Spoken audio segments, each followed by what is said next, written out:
A través de la historia de la humanidad hay rasgos y comportamientos que no cambian con el paso de los siglos y las generaciones. El más notable es la capacidad de autodestrucción que tenemos los humanos. La corrupción, la violencia, las drogas, las guerras, la incompetencia de los políticos, el egoísmo de las élites, las malas decisiones, la estupidez de tropezar una y otra vez con la misma piedra, confirman esta lamentable y repetitiva necedad. Vivimos en un planeta que tiene todos los síntomas de estar agonizando. Sus ríos, lagos, bosques, mares, costas y ciudades sufren un deterioro visible, sentido, evidente. Sin embargo, más allá de quejas y lamentos, seguimos haciendo lo mismo, viviendo hoy, olvidando el mañana. Parece ser que más allá de quienes se comportan como cochinos, las fuentes de energía son el factor que determina la salud del planeta. Los combustibles fósiles toparon hace tiempo. Hoy toca asumir el costo y hacer un plan económico inteligente y estratégico para hacer la transición a energías limpias, seguras, renovables y esperar que estemos a tiempo. Para discutir sobre uno de los temas más determinantes para el futuro de la especie humana, tengo el gusto de presentarles a Manuel Fernández, doctor en física nuclear, máster en marketing digital y licenciado en física de partículas de prestigiosas universidades españolas. Ha trabajado en el sector energético, ha publicado varios libros. El más reciente se titula Nucleares, sí por favor, en el que denuncia los mitos de la energía nuclear. Doctor Fernández, bienvenido a Razón de Estado. Se señala a los combustibles fósiles, carbón, gas y petróleo, de causar el 70% de los gases de efecto invernadero que están destruyendo el planeta. ¿Está usted de acuerdo con esta afirmación? Y si está, ¿es sostenible la dependencia de los combustibles fósiles? Con los combustibles fósiles tenemos una relación distópica, diría yo, ¿no? Porque es cierto que los combustibles fósiles son los responsables de aumentar la cantidad de CO2 en la atmósfera y, por tanto, de aumentar el efecto invernadero y producir un calentamiento global, pero a la vez los combustibles fósiles son los que nos han traído hasta los niveles de riqueza que la humanidad tiene ahora mismo, ¿no? O sea, los combustibles fósiles son los responsables de que vivamos tan bien como vivimos ahora en el mundo, ¿no? De hecho, los países pobres son pobres precisamente porque tienen unos niveles muy bajos de consumo energético, ¿no? Y serán ricos cuando tengan unos niveles más altos de consumo energético cuando se lo puedan permitir.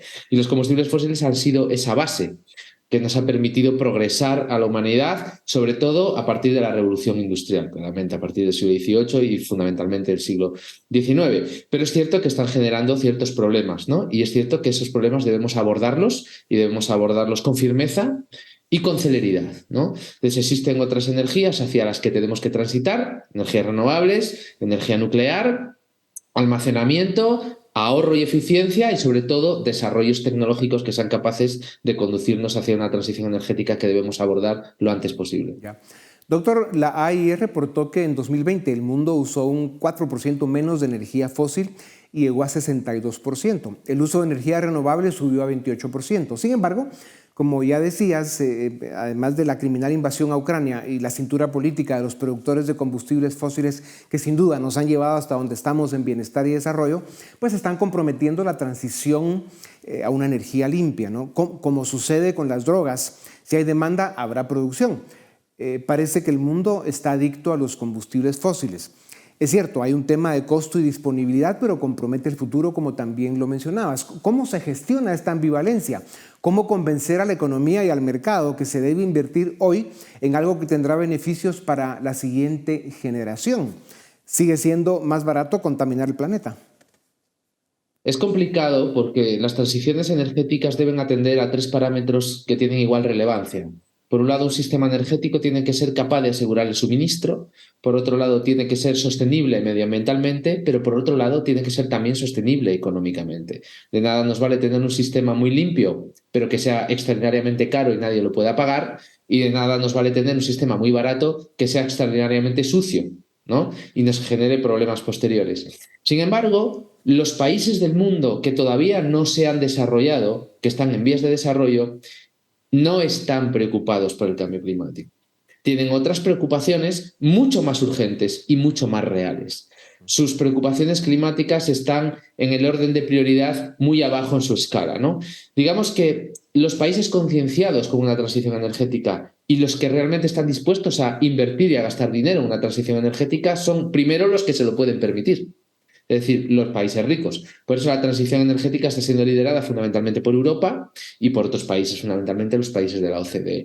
Estamos ante unas décadas difíciles de transición donde no nos podemos permitir dejar a nadie atrás, porque desde luego aquellos países que no puedan permitirse no contaminar y se queden atrás, las consecuencias las pagaremos todos, no solo ellos. Doctor Fernández, continuando con nuestra conversación, ¿cómo se explica el cambio climático? El daño a los mares, ríos, lagos, costas, bosques, ciudades es real. Se trata de que no nos afecta a todos y que por eso pues, los demás se aguanten.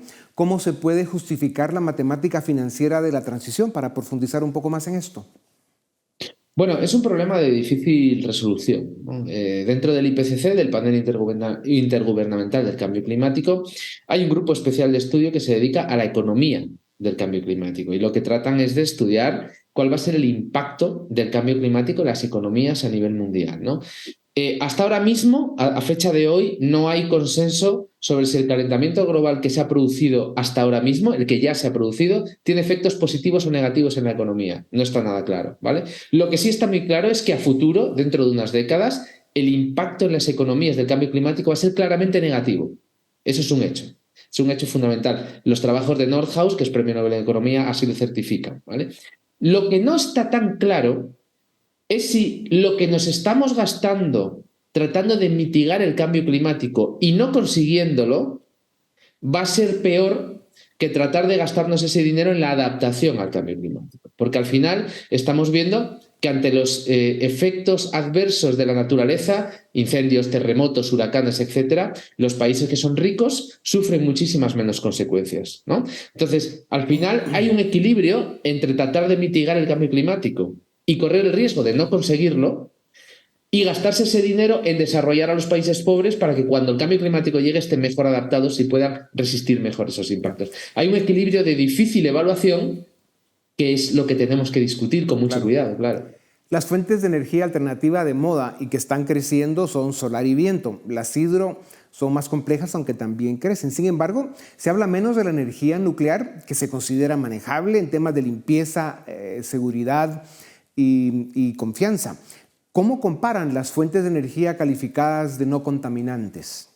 Tenemos varias fuentes de energía que producen electricidad sin emitir gases de efecto invernadero. Lo primero que tenemos que tener en cuenta es que todas estas fuentes de energía limpias sirven para producir electricidad, pero no nos sirven, por ejemplo, para muchos sectores como el industrial, para ciertos procesos químicos o para mover el transporte del mundo. De momento no nos sirven. Estamos tratando de que en el futuro nos sirvan mediante desarrollos tecnológicos, ¿no? Estas tecnologías limpias que tenemos son la energía hidráulica, son las energías renovables que consideramos variables, la eólica y la solar, tenemos también la biomasa, tenemos la energía geotérmica, tenemos la energía nuclear. Todas estas son capaces de producir electricidad sin emitir gases de efecto invernadero, pero algunas son gestionables y otras no. Es decir, algunas dependen de que exista el factor primario, es una obviedad decirlo, pero no podemos tener energía solar de noche. Ni podemos tener energía eólica cuando no hay viento. Es obvio, pero hay que decirlo, porque hay mucha gente que no lo tiene tan claro, ¿eh? Entonces, las energías renovables están llamadas a jugar un papel muy importante en el futuro de la energía, pero sobre todo estamos esperando a que seamos capaces de desarrollar las tecnologías de almacenamiento, que seamos capaces de almacenar energía de manera masiva y entonces utilizar los excedentes de las energías renovables cuando sí sopla el viento o durante el día, ser capaces de almacenarlos para luego aprovecharlos cuando no tengamos ese recurso primario. Doctor, dando prioridad al hecho de que debemos hacer la transición a energías limpias, ¿hay unas mejores que otras o se instala el tipo de energía según las circunstancias de cada mercado? Bueno, cada país tiene que explotar sus idiosincrasias energéticas, ¿no? Por ejemplo, en Guatemala tienen un 50% de energía hidráulica. En España eso sería impensable porque tenemos muchísima menos agua y llueve muchísimo menos, ¿no? A mí me encantaría ser, por ejemplo, Noruega, que tiene casi un 100% de energía hidráulica, ¿no? O Suecia con casi un 50%, o Islandia con un porcentaje también, o Brasil altísimo de energía hidráulica, pero eso depende de la orografía del país y de las precipitaciones. No es algo, no se puede postular la energía hidráulica en Arabia Saudita o en Kuwait, por ejemplo, ¿no? Entonces, cada país debe explotar sus propias capacidades meteorológicas. En un país donde haya mucho sol, pues debemos explotar el sol. Claro. En un país donde haya mucho viento, el viento. Un hecho que ha complicado la discusión técnica y financiera de la transición a energías limpias es que el tema del cambio climático fue secuestrado por agendas ideológicas y políticas, sobre todo de izquierda populista. Se manipulan datos y se acusa a quienes han generado desarrollo y bienestar. ¿Cómo ves este debate infértil? ¿Qué debe saber y qué puede hacer el ciudadano? Es que cuando los debates que deben ser científicos saltan a la arena política, el problema cuando se politiza la ciencia es que el ciudadano deja de confiar en la ciencia.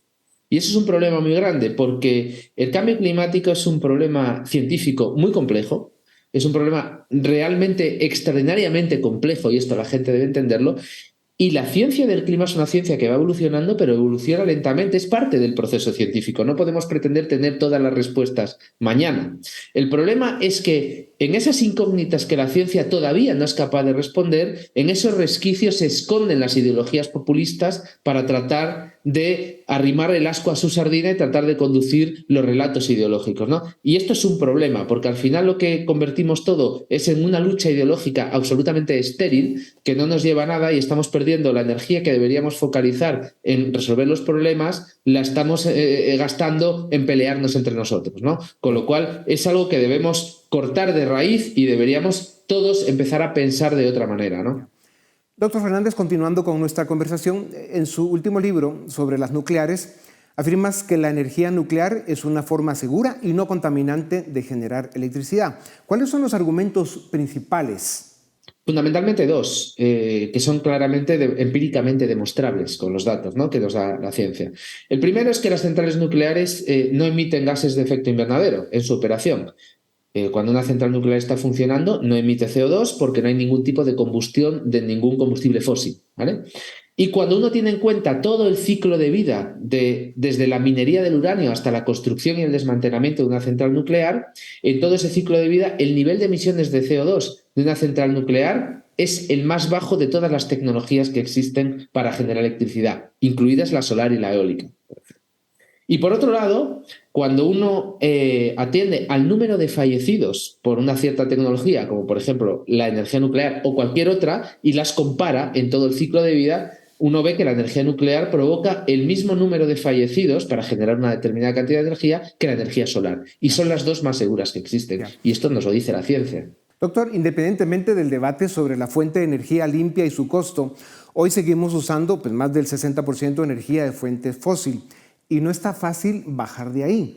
En el pasado, las proyecciones del daño provocado por la energía fósil han fallado. Sin embargo, es evidente el aumento en velocidad, impacto y daño que está haciendo la naturaleza al planeta. Ya lo mencionaste. Tornados, huracanes, sequías, inundaciones, cosechas destrozadas, descongelamiento glaciar, subida del nivel del mar, etc. Son una realidad casi del diario vivir. ¿Qué será de nuestro planeta si no hacemos el gran cambio en nuestra matriz energética? ¿Estamos a tiempo? Bueno, es difícil, como decía antes, la ciencia no tiene esas respuestas. Entonces, es difícil en estos resquicios, y como estas preguntas no tienen una respuesta clara y evidente, es donde los argumentos políticos juegan su campo de batalla, ¿no? Es muy difícil saber si estamos a tiempo o no, y es muy difícil saber poner una fecha límite, ¿no? Porque a lo que sí asistimos continuamente es a cómo desde la política se ponen fechas límites que luego nunca se cumplen, ¿no? Lo que sí es cierto es que los combustibles fósiles, el consumo no para de subir, y la propia ONU ha dicho que los últimos 10 años han sido una década perdida en la lucha climática, porque por mucho que estamos intentando hacer, la verdad es que no estamos consiguiendo mucho, y la realidad es que nos estamos gastando mucho dinero y estamos consiguiendo muy poco. Con la revolución en la tecnología y la inteligencia artificial como su máxima expresión, con la carrera armamentista en que está el mundo, el cambio climático y una economía global que requiere creatividad para ofrecer oportunidades y bienestar, es posible que seamos la generación en la historia de la humanidad a la que toque tomar las decisiones más importantes de la historia y pagar costos y consecuencias. Entre los grandes desafíos, oportunidades y amenazas que hoy enfrenta la especie humana, hacer la transición a energías limpias y renovables parece ser el tema más fácil. Aliviados estamos. Doctor Fernández, muchas gracias por su tiempo. A ustedes también gracias por acompañarnos una vez más. Esto es Razón de Estado. Suscríbete y nos ayudas a defender y a promover los valores de la libertad.